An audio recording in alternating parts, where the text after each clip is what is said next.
Previously on Alan Wake, I wrote a horror story that has come true. Thomas Zane did the same in the 70s. You will go no further. If I continue like the Dark Presence wants me to, the story I'm writing won't save Alice. It's a horror story. No one will survive. You knew Zane! Thomas Zane! You're the Lady of the Light in the song! He left something behind to help me. The clicker. Alan thought of this as he stood on the rim of Cauldron Lake, the clicker in his hand. He took a deep breath and jumped. I can get to her now. I can finish this.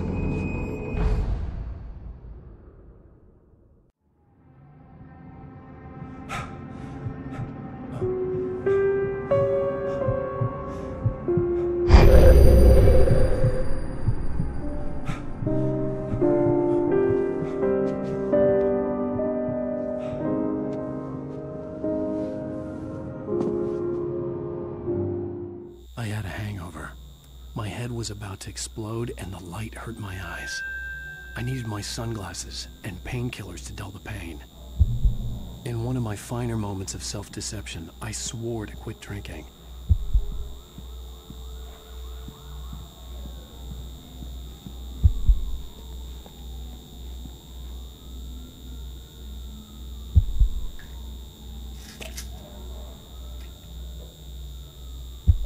The pills worked fast. The prospect of being awake started to seem bearable again. The lights were like needles in my eyes. I needed my sunglasses.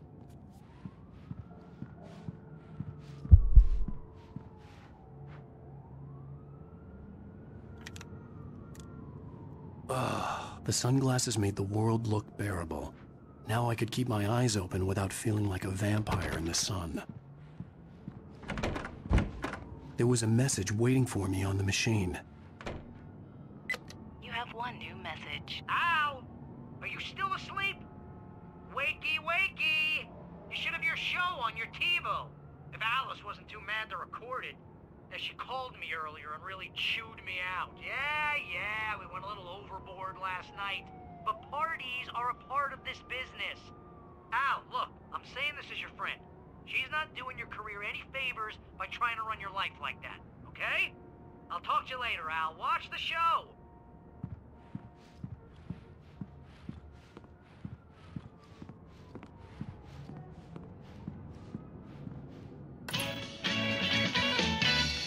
Ladies and gentlemen, welcome back to the Harry Garrett Show. Thank you. Thank you, everybody. We have a great show tonight. I've been talking with the best-selling author Alan Wake about his new book, The Sudden Stop. Yeah, good read. Go buy it. No, it is a good read. Look, I'm gonna be honest here. Is that wise? No, but I'm gonna do it anyway. I got people who give me the lowdown on books. I'm a busy guy. But this one, I actually read from cover to cover. I mean, I'm a big fan. Wow, thanks. Now, this might be a spoiler for those who haven't read the book yet. Based on the sales figures, the 2 people out there who haven't read the book yet. But this last book is all about the death of the main character, the hard-boiled New York detective, Alex Casey. Now, there's been a lot of outrage about this. Why the hell did you kill Casey? What the hell were you thinking, man? Good riddance. No, seriously, though. 7 years and 6 books is a long time.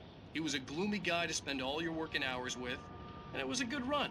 But it's time to explore new things. My next book will be a departure from the old for me. You selfish bastard, always thinking of yourself. Well, you've certainly given us a lot of entertainment over the years.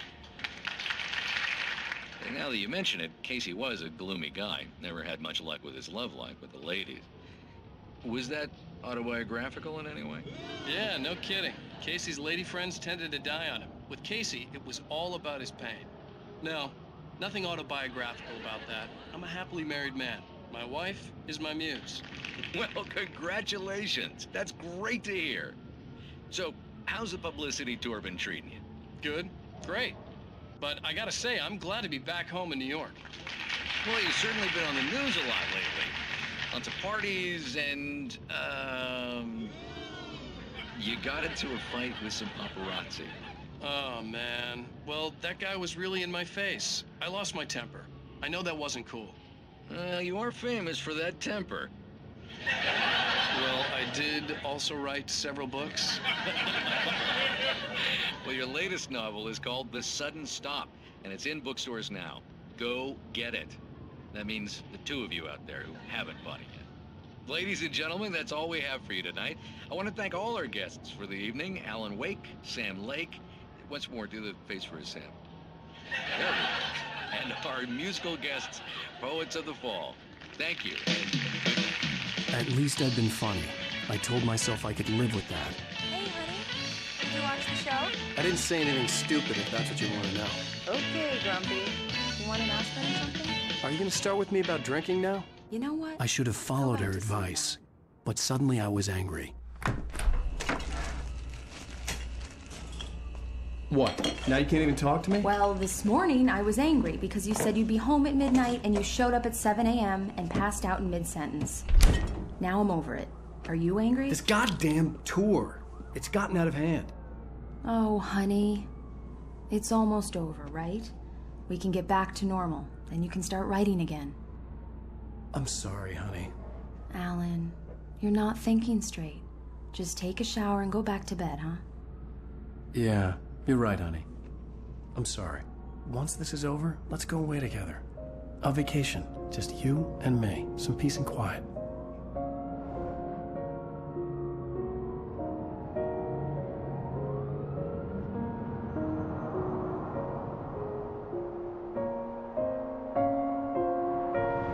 Somehow, the clicker was the key to the cabin. I had to return to Cauldron Lake to save Alice.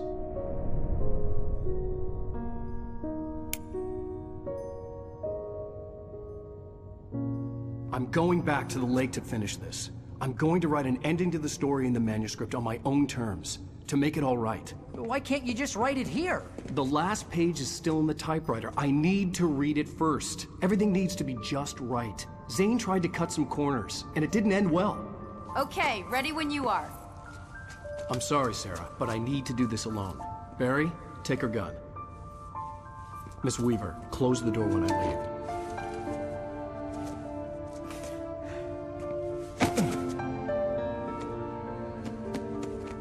Good luck, Al. See you later.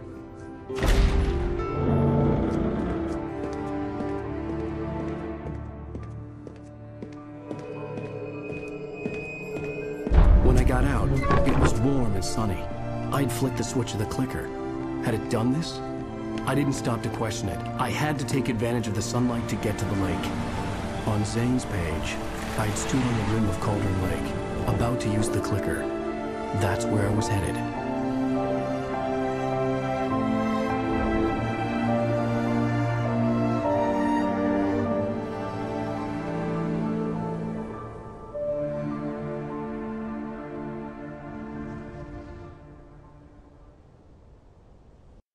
Alone, in daylight, surrounded by the beauty of the Pacific Northwest landscape. It was hard not to let doubt creep in one last time. I could still chalk everything up to a dream, a delusion. I had enough imagination to make up something like this, having been in the cabin all this time, trapped in a story inside my head, gone mad from grief over Alice's death like Hartman had claimed. There would be no way of knowing. I told myself it didn't really matter. My course was set.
There was a link between us, always would be.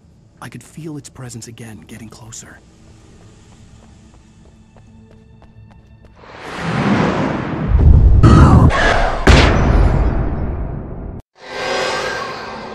I will kill your wife.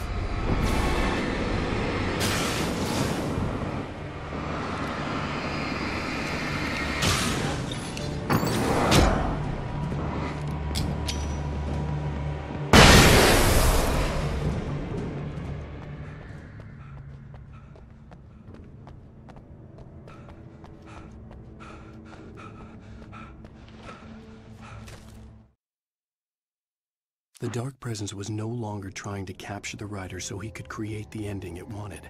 The writer knew too much. He was too strong. And he carried a weapon left behind by Thomas Zane, something that could hurt it.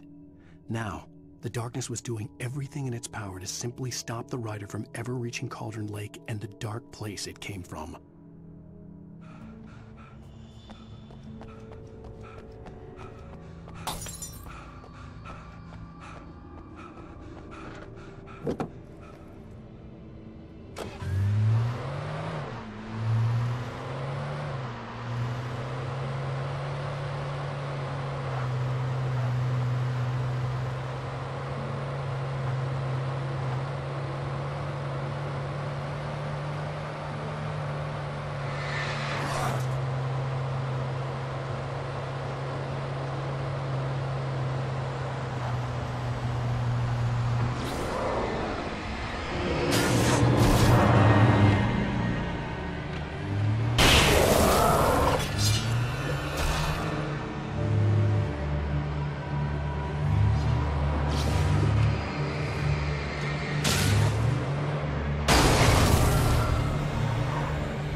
The Poet and the Muse, lyrics by Old Gods of Asgard.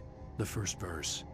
There's an old tale wrought with mystery of Tom the Poet and his muse, and a magic lake which gave a life to the words the poet used.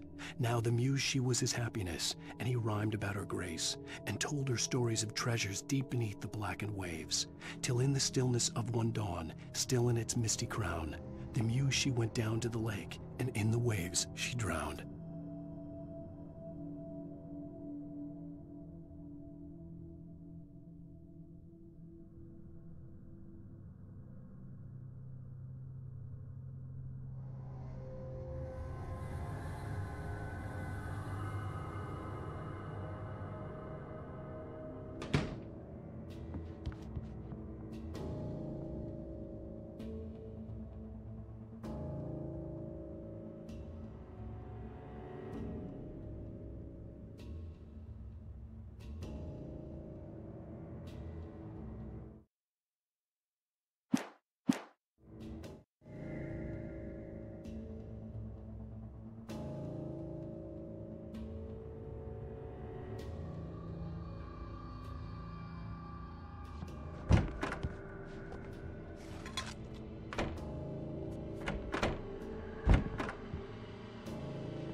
Based on the signature in the motel register, Agent Nightingale had stayed here, in room number 2.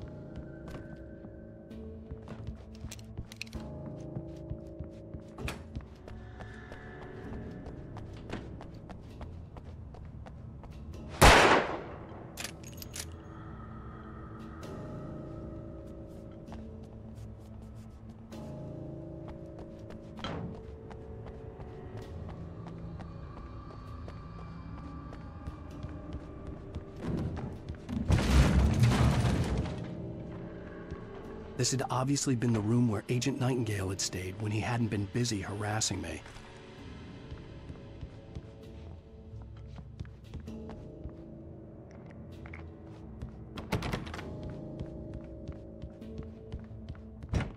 Look after yourself and your corpse. Could have fooled me now.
Heroes, lyrics by Old Gods of Asgard, the second verse.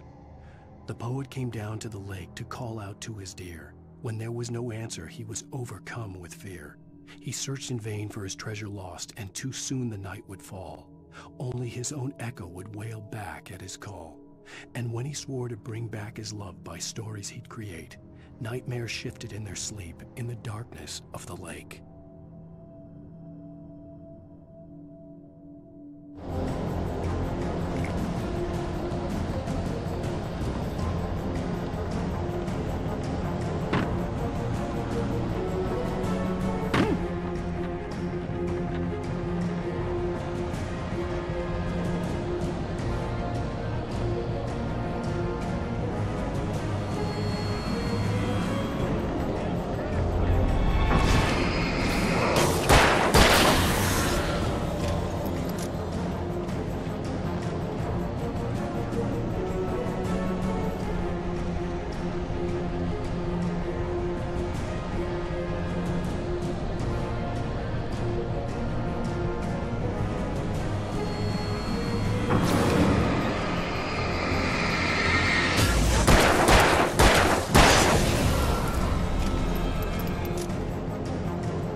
The bottom of Cauldron Lake was a graveyard of things the lake had claimed in one way or another over the decades. The Dark Presence brought them up in its wake, scattering the rotten waterlogged hull of an old boat here, the remains of a long-ago crashed airplane there, trees shattered under the impacts. The earth groaned. It didn't even notice.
In the end, Barry wasn't going to shoot Sarah. They both knew that. Once she had no chance of catching up to Wake, Barry gave up the gun and sat down on the floor, shielding his face from the merciless glare of the well-lit room. "I don't think I'm ever going to see him again," he said in a weak voice. Sarah didn't have it in her to be mad at him. Besides, he was probably right.